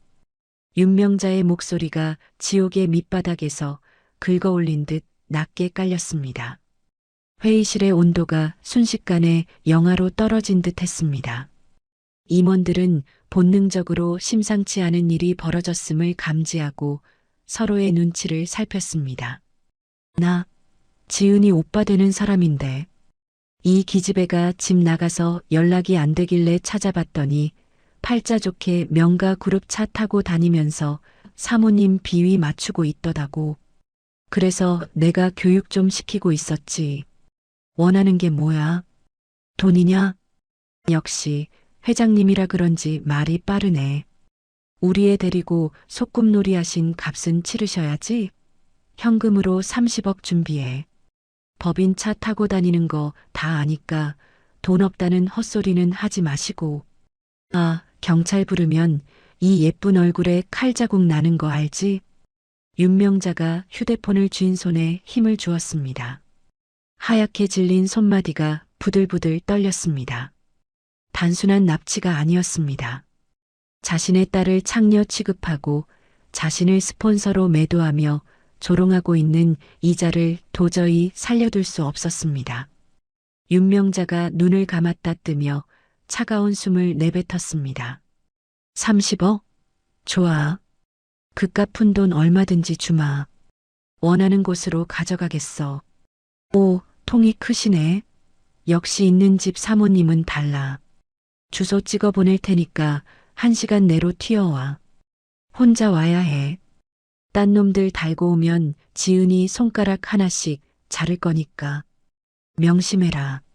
돈은 준다. 하지만 내 딸 털끝 하나라도 건드리면 그 대가는 내 놈 목숨으로 치러야 할 거야. 내가 너를 지옥 끝까지 쫓아가서 갈기갈기 찢어놓을 테니까. 무서워서 오줌 지리겠네. 협박하지 말고 돈이나 빨리 챙겨와요, 사모님. 뚝. 전화가 끊어졌습니다. 윤명자가 천천히 휴대폰을 책상 위에 내려놓았습니다. 회의실 안은 바늘 떨어지는 소리가 들릴 만큼 적막했습니다. 윤명자가 천천히 고개를 들었습니다. 그 얼굴에는 더 이상 자애로운 어머니도 냉철한 경영자도 없었습니다. 오직 새끼를 잃을 위기에 처한 맹수의 살기만이 번뜩이고 있었습니다. 김 실장. 예, 회장님. 회의실 구석에 대기하고 있던 김 실장이 즉각 달려왔습니다. 위치 추적해. 방금 통화한 신호 잡아서 잡혔다. 그리고 경찰은 필요 없어. 경찰 신고 안 하십니까? 30억이면 액수가 큰데. 경찰이 개입하면 일이 커져. 내 딸 신상이 노출될 수도 있고 놈들이 쥐도 새도 모르게 도망칠 수도 있어. 우리 보안팀 소집해. 최정의 애들로만 무장해서 대기시켜. 10분 내로 출발한다. 알겠습니다. 바로 조치하겠습니다. 김 실장이 뛰어나가며 무전기에 대고 급박하게 지시를 내렸습니다. 윤명자가 자리에서 일어났습니다. 오늘 회의는 여기까지입니다. 다들 나가세요. 임원들은 윤명자의 기세에 눌려 서류도 챙기지 못한 채 도망치듯 회의실을 빠져나갔습니다. 텅 빈 회의실에 홀로 남은 윤명자는 창밖의 서울 시내를 내려다보며 주먹을 꽉 쥐었습니다. 감히 내 딸을 건드려? 내 눈에 흙이 들어가기 전엔 절대 못 놔준다. 박상철, 내 놈 제삿날인 줄 알아라. 한편 서울 외곽에 버려진 폐공장 창고. 박상철은 지은을 낡은 의자에 묶어두고 콧노래를 흥얼거리며 깨진 유리창 너머를 감시하고 있었습니다. 지은은 입가에 피가 터진 채 고개를 떨구고 있었습니다. 야, 김지은. 너 진짜 물주 하나는 기가 막히게 물었다? 목소리 들어보니까 아주 기가 세던데? 돈도 30억이나 바로 준대. 너 몸값이 그렇게 비쌀 줄 몰랐네. 박상철이 낄낄거리며 지은의 머리를 툭 쳤습니다. 지은이 도끼 어린 눈으로 박상철을 올려다보았습니다. 그분은 너 같은 양아치가 함부로 입에 올릴 분이 아니야. 지금이라도 풀어줘. 엄마 오시면 너 정말 죽을지도 몰라. 엄마, 푸아하. 야, 아직도 컨셉질이냐? 진짜 웃기는 년일세. 스폰서한테 엄마라고 부르면서 돈 뜯어내는 게 내 필살기냐? 하긴 고아인 네가 살 길이라곤 그거밖에 없겠지. 박상철의 비아냥의 지은의 눈에서 눈물이 흘러내렸습니다. 자신을 모욕하는 건 참을 수 있었지만 엄마를 스폰서라 부르며 더러운 취급을 하는 것은 견딜 수 없었습니다. 닥쳐. 우리 엄마 욕하지 마. 그분은 나 낳아주신 진짜 엄마란 말이야. 지은이 악을 쓰며 소리쳤습니다. 박상철의 표정이 일그러졌습니다. 짝! 날카로운 파열음과 함께 지은의 고개가 돌아갔습니다. 박상철이 손을 털며 지은의 턱을 거칠게 잡아챘습니다. 어디서 소리를 질러? 이게 오냐 오냐 해주니까 진짜 공주님이라도 된 줄 아나? 야, 네가 진짜 재벌집 딸이면 내가 빌 게이츠다. 헛소리 그만하고 얌전히 있어. 돈 들어오면 너도 국물이나 좀 챙겨줄 테니까. 박상철은 바닥에 침을 뱉고 다시 창가로 다가갔습니다. 그의 머릿속은 이미 30억이라는 돈으로 채워져 다가오는 파멸의 그림자를 전혀 눈치채지 못하고 있었습니다. 같은 시각 폐공장을 향해 질주하는 검은색 리무진 안. 윤명자는 김 실장이 건넨 태블릿 PC를 넘겨보고 있었습니다. 화면에는 박상철의 신상 명세와 범죄 기록이 낱낱이 떠 있었습니다. 박상철 34세 전과 사범 특수절도, 사기, 도박계장 등. 최근 김지은 명의 도용대출 1억 2천만 원, 불법 추심 정황 포착. 윤명자의 눈매가 싸늘하게 가늘어졌습니다. 전과 사범의 도박 중독. 이런 쓰레기가 내 딸 옆에 붙어서 피를 빨고 있었어. 김 실장, 변호인단한테 연락해. 이놈이 저지른 죄 하나도 빠짐없이 긁어 모아서 기소하라고 해.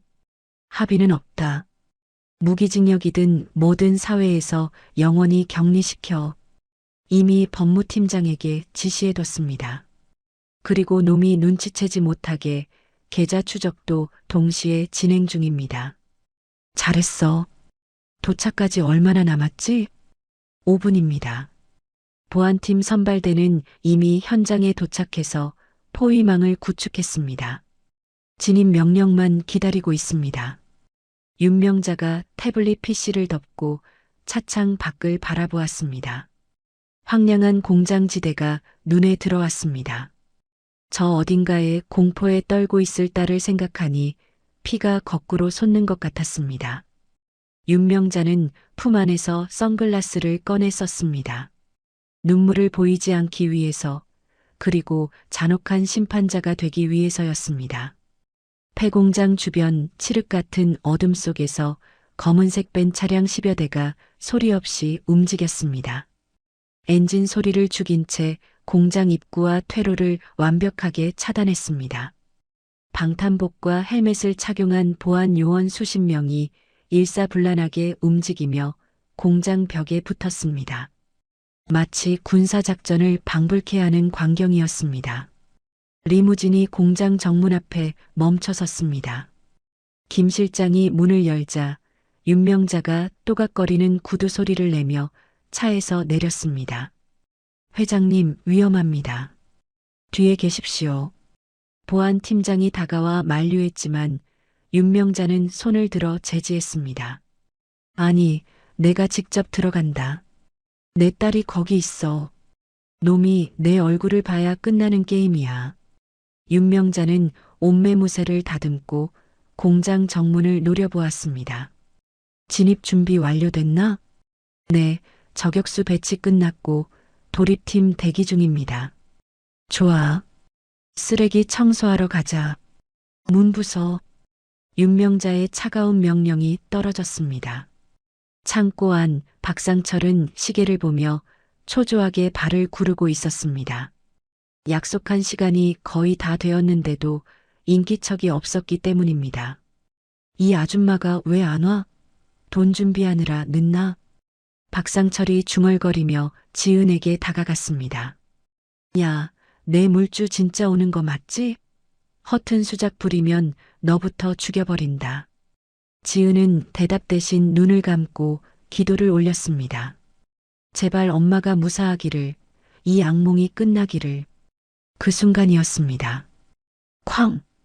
귀를 찢는 듯한 굉음과 함께 굳게 닫혀있던 창고의 철문이 종이장처럼 뜯겨나갔습니다. 박상철이 깜짝 놀라 뒤로 나자빠졌습니다. 뿌연 먼지와 함께 눈을 뜰 수 없을 정도로 강력한 서치라이트 불빛이 창고 안으로 쏟아져 들어왔습니다. 누구야? 오지 마. 한 발짝만 더 오면 이년 목을 그어버릴 거야. 박상철이 비명을 지르며 바닥에 떨어진 과도를 허겁지겁 집어들었습니다. 눈앞에서 벌어진 믿기 힘든 광경에 박상철의 이성은 마비된 상태였습니다. 종이장처럼 뜯겨나간 철문, 그리고 그 너머에서 쏟아지는 눈부신 서치라이트 불빛. 박상철은 본능적인 공포에 질려 의자에 묶인 김지은의 뒤로 숨으며 칼날을 김지은의 목에 겨누었습니다. 가까이 오지 말라고. 다 죽여버린다. 박상철이 악을 쓰며 허공에 칼을 휘둘렀습니다. 하지만 그 위협은 너무나 초라했습니다. 이미 찢겨나간 문틈과 깨진 창문으로 검은 복면을 쓴 무장 경호원들이 들이닥쳐 수십 개의 붉은 레이저 조준점을 박상철의 이마와 심장에 고정하고 있었기 때문입니다. 지잉하는 기계음과 함께 소총의 안전장치가 풀리는 소리가 창고 안을 서늘하게 채웠습니다. 그 살벌한 대치 상황 속에서 자욱한 먼지 구름을 뚫고 누군가 걸어 들어왔습니다. 또각, 또각, 또각. 규칙적이고 날카로운 하이힐 소리가 콘크리트 바닥을 울리며 창고의 정적을 깼습니다. 경호원들이 홍해 갈라지듯 양옆으로 물러나 길을 터주었습니다. 역광을 받아 검은 그림자처럼 보이던 실루엣이 서서히 모습을 드러냈습니다. 윤명자였습니다. 검은색 롱코트를 어깨에 걸치고 짙은 선글라스를 쓴 윤명자의 모습은 마치 저승사자처럼 압도적이었습니다. 뭐야? 아줌마는? 박상철이 윤명자를 보고 뒷걸음질 쳤습니다. 전화 통화로 협박했던 그 스폰서 아줌마임이 틀림없었지만 눈앞의 여자가 뿜어내는 기운은 자신이 상상했던 돈 많은 유한마담의 그것과는 차원이 달랐습니다. 하지만 탐욕에 눈이 먼 박상철은 여전히 상황 파악을 하지 못했습니다. 그저 자신의 계획이 틀어질까봐 조바심을 낼 뿐이었습니다. 돈 가져왔어? 30억 어디 있어? 빨리 내놔. 박상철이 핏대를 세우며 소리쳤습니다. 김지은의 목에 겨눈 칼끝이 파르르 떨리며 김지은의 하얀 목에 붉은 생채기를 냈습니다. 그 모습을 본 윤명자의 눈썹이 꿈틀거렸습니다. 선글라스 너머의 눈동자에서 활활 타오르는 분노가 느껴졌습니다. 돈? 아, 가져왔지. 윤명자가 차갑게 대답하며 손가락을 까딱였습니다. 그것은 돈 가방을 주라는 신호가 아닌 사형 선고였습니다.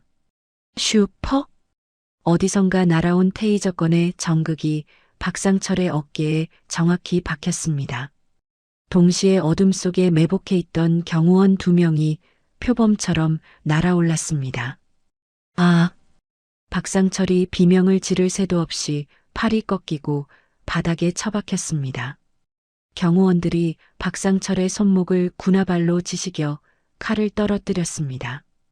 탱그랑 소리를 내며 과도가 힘없이 바닥을 굴렀습니다. 순식간에 제압당한 박상철이 바닥에 얼굴을 갈리며 꾀꾀거렸습니다. 뭐 하는 거야? 이거 안 나? 내가 기자들한테 다 뿌릴 거야. 재벌 회장이 스폰서 짓 한다고 다 까발릴 거라고. 박상철은 끝까지 자신의 협박 카드를 놓지 않았습니다. 윤명자가 김지은에게 다가갔습니다. 다른 경호원이 재빠르게 김지은의 밧줄을 끊어주었습니다. 결박이 풀리자마자 김지은이 비틀거리며 일어나 윤명자의 품으로 뛰어들었습니다. 엄마. 김지은이 윤명자의 목을 끌어안고 울음을 터뜨렸습니다. 공포와 안도감이 뒤섞인 처절한 울음소리였습니다. 윤명자가 김지은을 와락 감싸 안았습니다. 방금 전까지 설이 빨갛던 윤명자의 표정이 금세 안타까움으로 무너져 내렸습니다. 오냐, 내 새끼. 무사해서 다행이다. 많이 무서웠지? 엄마 왔다. 이제 괜찮아. 윤명자가 떨고 있는 김지은의 등을 쓸어내리며 다독였습니다. 김지은의 목에 난 붉은 상처를 확인한 윤명자의 눈에서 다시 한번 살기가 번뜩였습니다. 윤명자는 김지은을 부축해 뒤에 있던 김 실장에게 맡겼습니다. 지은이 차로 모셔. 엄마가 저놈이랑 계산 좀 끝내고 갈게. 김지은이 나가고 창고 문이 닫히자 윤명자는 천천히 몸을 돌려 바닥에 깔린 박상철을 내려다보았습니다. 박상철은 경호원들에게 팔이 꺾인 채 짐승처럼 헐떡이고 있었습니다. 이거 나. 이거 놓으라고. 니네 회장이랑 저 기집애 관계 내가 다 폭로할 거야. 사회에서 매장시켜버릴 거라고. 박상철이 발악하며 고개를 쳐들었습니다. 윤명자가 또각또각 걸어와 박상철의 코앞에 멈춰 섰습니다. 그리고 망설임 없이 뾰족한 하이힐 굽으로 방금 전까지 칼을 쥐고 지은을 위협했던 박상철의 오른손을 쾅 밟았습니다. 그악! 박상철의 입에서 짐승의 단말마 같은 비명이 터져 나왔습니다. 손가락 뼈가 으스러지는 듯한 고통에 박상철이 몸을 비틀었습니다. 윤명자가 쓰고 있던 선글라스를 천천히 벗었습니다. 날카롭고 강렬한 눈빛이 박상철의 눈을 꿰뚫었습니다. 폭로? 그래, 해봐. 어디 실컷 떠들어봐라. 윤명자가 허리를 숙여 박상철과 눈높이를 맞췄습니다. 내 놈 머릿속에는 남녀 관계가 돈 주고 받는 스폰서질밖에 없나 보지. 네가 기자들한테 제보하면 참 볼만하겠구나. 명가 그룹 회장이 30년 만에 잃어버린 친딸을 찾았는데 납치범이 스폰서라고 우기더라다고 말이야. 친딸. 박상철의 눈동자가 흔들렸습니다. 지은이 했던 말, 휴대폰에 저장된 엄마라는 호칭, 그 모든 것이 연기가 아닌 진실이었음을 깨닫는 순간 박상철의 뇌가 하얗게 정지했습니다. 스폰서 관계라면 약점이 되지만 친모녀 관계라면 상황은 정반대가 됩니다. 자신은 재벌 회장의 약점을 잡은 것이 아니라 대한민국 굴지 기업 회장의 진짜 핏줄을 건드린 납치범이 된 것입니다. 이제 상황 파악이 좀 되나? 네가 건드린 건 내 스폰서가 아니라 내 배 아파 낳은 내 새끼야. 감히 누구 앞에서 협박질이야. 주제도 모르는 놈이. 윤명자가 박상철의 뺨을 손바닥으로 툭툭 쳤습니다. 가벼운 터치였지만 박상철에게는 사형 선고처럼 느껴졌습니다. 공포가 임계점을 넘어서자 박상철의 다리 사이로 뜨뜻한 액체가 흘러나와 바닥을 적셨습니다. 오줌을 지린 것입니다. 천하의 양아치였던 박상철은 거대한 권력과 분노한 어머니의 모성애 앞에서 한 마리 파리처럼 초라해졌습니다. 그때 창고 문이 열리고 정장 차림의 남자 셋이 들어왔습니다. 명가 그룹 법무팀 소속 변호사들이었습니다. 그들은 감정 없는 얼굴로 윤명자에게 목례를 한 뒤 바들바들 떨고 있는 박상철의 눈앞에 두툼한 서류 뭉치를 들이밀었습니다.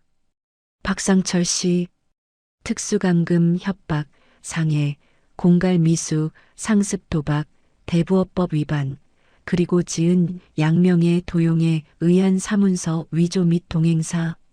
변호사가 건조한 목소리로 죄목을 읊어 내려갔습니다. 현재 확인된 혐의만 13가지입니다. 피해자가 회장님의 직계 좀비 속인 점을 감안할 때 합의 없는 최고 형량이 구형될 겁니다. 최소 15년, 운 좋으면 무기징역이겠군요. 15년이요? 박상철의 턱이 덜덜 떨렸습니다. 15년이면 인생이 끝장나는 것이나 다름없었습니다. 박상철이 필사적으로 몸을 비틀어 윤명자의 다리를 붙잡으려 했습니다. 회장님, 몰라 뵀습니다. 정말 죽을 죄를 지었습니다. 한 번만, 제발 한 번만 살려주십시오. 제가 눈이 멀어서. 지은이 오빠로서 이러면 안 되는데. 오빠? 윤명자가 더러운 오물을 보듯 박상철의 손을 뿌리치며 뒤로 물러났습니다. 그 더러운 입으로 내 딸 이름 올리지 마. 내 딸 등골 빼먹고 사는 것도 모자라 이제는 목숨까지 위협해? 네가 지은이한테 했던 짓을 생각하면 널 여기서 당장 묻어버려도 시원치 않아. 잘못했습니다. 다신 안 그러겠습니다. 제발요. 박상철이 바닥에 머리를 찌우며 읍소했지만 윤명자는 고개를 돌려버렸습니다. 윤명자는 김 실장을 바라보며 차갑게 지시를 내렸습니다. 김 실장, 이 자식 감방에서 늙어 죽게 만들어. 아베, 선처? 그런 단어 내 사전에 없어. 변호사 비용이 수십억이 들어도 상관없으니까 콩밥 먹다가 이 안에서 썩어 문드러지게 해. 알겠습니다, 회장님. 확실하게 처리하겠습니다. 멀리서 사이렌 소리가 들려오기 시작했습니다. 뒤늦게 신고를 받고 출동한 경찰차들이 도착한 것입니다. 경찰들이 창고 안으로 뛰어들어오자 윤명자는 손짓으로 박상철을 넘겼습니다. 가져가세요. 현행범입니다. 이거 나 안 가. 회장님, 장모님, 아니 어머님, 한 번만 봐주세요. 박상철이 경찰들에게 양팔을 붙들려 개처럼 끌려나갔습니다. 끝까지 장모님, 어머님을 운운하며 추태를 부리는 박상철의 비명소리가 점점 멀어져 갔습니다. 소란스럽던 창고 안에 마침내 정막이 찾아왔습니다. 윤명자는 깊은 한숨을 내쉬며 흐트러진 머리를 쓸어 넘겼습니다. 손이 아직도 분노로 떨리고 있었습니다. 윤명자가 창고 밖으로 걸어 나갔습니다. 리무진 옆에서 김 실장의 보호를 받고 있던 김지은이 윤명자를 보자마자 달려왔습니다. 엄마. 김지은의 눈은 퉁퉁 부어 있었고 얼굴은 눈물 자국으로 엉망이었습니다. 하지만 그 표정에는 더 이상 두려움이 없었습니다. 자신을 지켜주는 거대한 산이 있다는 안도감이 지은의 얼굴을 비추고 있었습니다. 윤명자가 다가가 김지은의 어깨를 감싸 안았습니다. 이제 다 끝났다, 지은아. 그놈들 다시는 내 앞에 못 나타나. 엄마가 약속할게. 고마워요. 정말 고마워요, 엄마. 김지은이 윤명자의 품에 얼굴을 묻었습니다. 윤명자는 딸의 체온을 느끼며 하늘을 올려다보았습니다. 매캐한 매연과 먼지로 가득했던 공장지대의 하늘 사이로 별 하나가 희미하게 빛나고 있었습니다. 가자. 여기 공기가 안 좋아. 윤명자가 김지은의 등을 토닥이며 차 문을 열어주었습니다. 어디로요? 김지은이 코를 훌쩍이며 물었습니다. 윤명자가 인자한 미소를 지으며 대답했습니다. 어디긴. 우리 집이지. 진짜 우리 집. 두 사람은 서로를 의지하며 차에 올랐습니다. 검은색 리무진이 폐공장을 빠져나와 어둠을 뚫고 서울을 향해 달렸습니다. 지옥 같았던 과거를 뒤로하고 새로운 천국을 향해 나아가는 모녀의 뒷모습은 그 어느 때보다 단단해 보였습니다. 텔레비전 뉴스 앵커의 건조한 목소리가 집무실의 정막을 채우고 있었습니다. 속보입니다. 명가 그룹 회장의 친딸을 납치해 협박한 혐의로 기소된 박 모 씨에게 법원이 징역 20년의 중형을 선고했습니다. 재판부는 피고인의 죄질이 매우 불량하고 반성의 기미가 없으며 피해자에게 씻을 수 없는 정신적 고통을 안겨준 점을 고려해 이례적인 중형을 선고했다고 밝혔습니다. 한편 박 씨와 결탁했던 불법 대부업체 일당 역시 전원 구속되어 윤명자가 리모컨을 들어 텔레비전 화면을 껐습니다. 검은 화면 위로 윤명자의 입가에 희미한 미소가 스쳐 지나갔습니다. 윤명자는 책상 위에 놓인 서류를 집어들었습니다. 갓 발급된 따끈따끈한 가족관계 증명서였습니다. 본인 윤명자의 아래 칸, 잔열안에 선명하게 찍힌 이름 3글자. 윤지은. 그 이름 하나를 보는 것만으로도 윤명자의 가슴이 벅차올랐습니다. 이제 김지은은 세상에 없습니다. 가난하고 쫓기고 맞으며 살았던 김지은은 법적으로도 현실적으로도 완전히 사라졌습니다. 명가 그룹의 유일한 상속녀이자 사랑받는 딸 윤지은만이 이 자리에 존재할 뿐입니다. 준비 다 되셨습니까, 회장님? 그리고 이사님. 김 실장이 문을 열고 들어와 정중하게 알렸습니다. 소파에 앉아있던 지은이 자리에서 일어났습니다. 순백의 실크 드레스를 입은 지은의 모습은 눈이 부실 정도로 아름다웠습니다. 과거의 주눅든 모습은 온데간데 없고 우아하고 기품 있는 명가의 여인이 그곳에 서 있었습니다. 윤명자가 지은에게 다가가 옷매무새를 다듬어주며 말했습니다. 떨지 마라. 너는 내 딸이고 이 회사의 주인이야. 고개 빳빳이 들고 세상 사람들한테 보여줘. 네가 얼마나 대단한 사람인지. 네, 엄마. 덕분에 용기가 나요. 지은이 윤명자의 손을 잡고 환하게 웃었습니다. 두 모녀는 서로의 손을 꼭 잡고 연회장으로 향하는 문을 열었습니다. 서울의 특급 호텔 그랜드 볼룸. 명가 그룹 창립 30주년 기념식이 열리는 행사장 안은 수백 명의 정재계 인사들과 취재진으로 발 디딜 틈이 없었습니다. 웅장한 오케스트라 팡파르와 함께 사회자가 외쳤습니다. 명가 그룹 윤명자 회장님과 윤지은 이사님 입장하십니다. 거대한 문이 열리고 윤명자와 지은이 레드카펫 위로 모습을 드러냈습니다. 수백 개의 카메라 플래시가 동시에 터지며 눈부신 성광의 폭포가 쏟아졌습니다. 지은은 잠시 눈을 찡그렸지만 이내 윤명자의 손에 힘을 주며 당당하게 걸음을 옮겼습니다. 기자들의 질문 세례가 쏟아졌습니다. 회장님, 옆에 계신 분이 30년 만에 찾은 따님이 맞습니까? 따님을 경영 일선에 바로 투입하시는 겁니까? 윤명자는 단상에 올라 마이크 앞에 섰습니다. 좌중을 압도하는 침묵이 흐르자 윤명자가 천천히 입을 열었습니다. 존경하는 내외 귀빈 여러분, 오늘 저는 명가그룹의 지난 30년을 자축하기 위해 이 자리에 섰습니다. 하지만 저에게는 회사의 성공보다 더 기적 같은 일이 일어났습니다.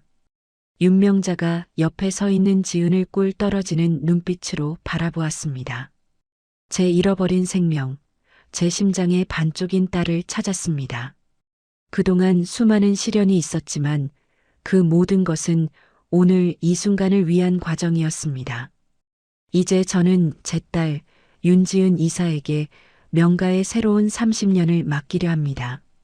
우레와 같은 박수 소리가 홀을 가득 채웠습니다. 윤명자가 한 걸음 뒤로 물러나고 지은이 마이크 앞으로 나섰습니다. 심장이 터질 듯 뛰었지만 지은은 객석에 앉아 자신을 흐뭇하게 바라보는 윤명자와 눈을 맞추며 호흡을 가다듬었습니다. 지은이 스크린을 가리키며 프레젠테이션을 시작했습니다. 안녕하십니까? 명가 그룹 조리개발 총괄 이사 윤지은입니다. 오늘 제가 여러분께 선보일 신메뉴의 이름은 어머니의 밥상입니다. 스크린에 소박하지만 따뜻한 온기가 느껴지는 한식 상차림 사진이 떴습니다. 그것은 지은이 윤명자의 별장에서 처음으로 대접받았던 눈물 젖은 된장찌개와 쌀밥이었습니다. 세상에서 가장 맛있는 밥은 무엇일까요? 비싼 재료, 화려한 기교가 들어간 음식도 훌륭합니다. 하지만 지치고 힘들 때 우리를 다시 일으켜 세우는 건 어머니가 끓여주신 투박한 찌개 한 그릇입니다. 지은의 목소리에 진심이 담겨 울려 퍼졌습니다. 원고를 읽는 것이 아니라 자신의 삶을 이야기하고 있었습니다. 저는 30년 동안 이 밥상의 온기를 모르고 살았습니다. 하지만 이제 알았습니다. 밥 한 공기에 담긴 사랑이 사람을 어떻게 구원하는지 말입니다. 명가그룹은 이제 단순히 음식을 파는 곳이 아니라 위로와 사랑을 전하는 기업이 될 것입니다. 이 메뉴에는 30년을 기다려온 어머니의 눈물과 사랑이 담겨 있습니다. 지은이 발표를 마치고 고개를 숙이자 잠시 정적이 흘렀습니다. 그리고 누군가 시작한 박수 소리가 요란한 기립박수로 번져나갔습니다.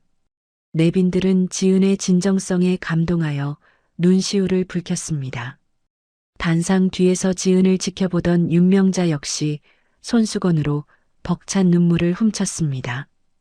그 어떤 성공적인 계약보다, 그 어떤 매출 달성보다 더 값진 순간이었습니다. 행사가 성공적으로 끝나고 밤이 깊었습니다.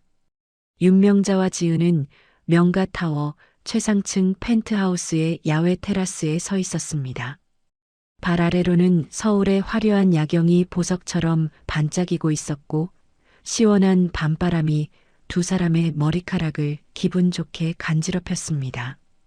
윤명자가 샴페인 잔 2개를 들고 와 하나를 지은에게 건넸습니다. 오늘 정말 멋졌다, 내 딸. 아까 발표할 때 보니까 내가 젊었을 때보다 훨씬 낫더라. 사람들이 다 너만 쳐다보던 거 알지? 에이, 엄마도 참. 저 다리 후들거려서 혼났어요. 엄마가 뒤에 안 계셨으면 아마 도망갔을걸요? 지은이 수줍게 웃으며 샴페인 잔을 윤명자의 잔에 부딪혔습니다. 챙하는 맑은 소리가 밤 공기 속으로 퍼져나갔습니다. 지은이 한 모금 마신 뒤 난간에 기대어 도시의 불빛을 바라보며 말했습니다. 엄마, 저 요즘 다시 태어난 것 같아요. 아침에 눈 뜨는 게 무섭지 않고 내일이 기다려져요. 예전에는 내일이 오는 게 지옥 같았거든요. 또 빚쟁이가 올까봐, 또 밥을 굶을까봐. 지은의 목소리가 살짝 떨렸습니다. 윤명자가 지은의 어깨를 감싸 안았습니다. 이제 그런 걱정은 평생 안 해도 돼. 내가 내 우산이 되어주고 지붕이 되어줄 거니까. 알아요. 그래서 다짐했어요. 이 행복 절대로 놓치지 않을 거예요. 엄마가 저를 위해 싸워주신 만큼 저도 더 단단해질 거예요. 이제 엄마 부끄럽지 않은 딸이 될게요. 지은이 윤명자를 바라보며 단단한 눈빛으로 말했습니다. 윤명자는 그런 딸이 대견하고 고마워서 가슴이 먹먹해졌습니다. 나야말로 너를 만나서 비로소 완성되었다. 지난 30년, 너를 잃어버리고 살았던 그 세월은 정말 끔찍했지. 하지만 오늘 내 모습을 보니까 그런 생각이 들더구나. 그 아픔들이 이 순간을 더 빛나게 만들어주는 걸음이었나 보다 하고. 걸음이요? 그래. 우리가 헤어져 있던 시간만큼 지금 함께 있는 시간이 더 소중하잖아. 30년 전 그 차가운 골목길에서 널 놓고 돌아서면서 다짐했었어. 반드시 성공해서 널 찾겠다고. 그 도끼가 오늘의 명가 그룹을 만들었고 결국 이렇게 널 다시 만났으니까. 두 사람은 30년 전의 그 겨울 가난하고 비참했던 골목길을 떠올렸습니다. 지은이 버려졌던 그 대문 앞 윤명자가 도망치던 그 눈길. 그때는 상처이자 비극이었지만 이제 그 기억조차 서로를 묶어주는 끈끈한 역사가 되었습니다. 지은이 윤명자의 어깨에 머리를 기댔습니다. 엄마의 어깨는 생각보다 작았지만 세상 그 어떤 벽보다 튼튼하고 따뜻했습니다. 엄마, 왜 우리 딸, 내일 아침에는요, 셰프님이 해주는 요리 말고, 우리 그냥 된장찌개 끓여 먹어요.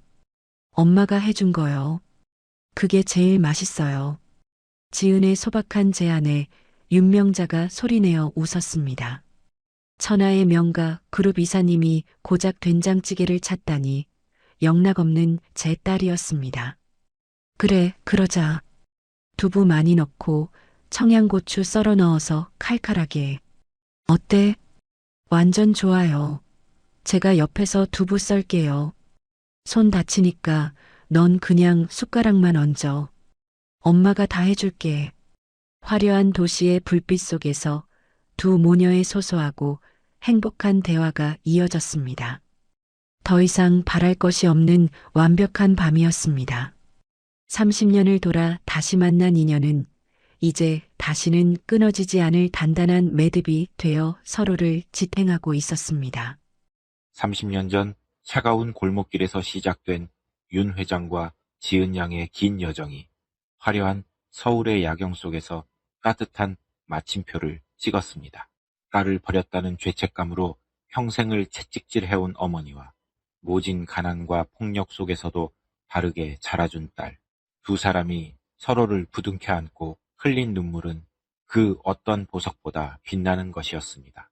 돈을 쫓아 인간임을 포기했던 박상철은 차가운 감옥에 갇혔지만 사랑을 쫓아 서로를 지켰던 모녀는 세상에서 가장 따뜻한 어머니의 밥상을 마주하게 되었습니다. 지난 아픔은 행복을 위한 걸음이었다는 윤 회장의 말처럼 지금 인생의 겨울을 지나고 계신 분들에게도 반드시 눈부신 봄날이 찾아올 것이라 믿습니다. 오늘 저녁에는 사랑하는 가족에게 먼저 전화 한 통 걸어보시는 건 어떨까요? 거창한 말이 아니더라도 밥은 먹었니? 라는 따뜻한 안부 한마디가 서로의 마음을 녹이는 가장 맛있는 위로가 될지도 모르니까요. 여러분의 가정에도 윤 회장과 지은 양이 찾은 그 벅찬 행복이 가득하기를 진심으로 기원합니다. 이야기를 끝까지 들어주신 분이 계시다면 잘 들었다고 댓글 하나만 남겨주세요. 감사합니다.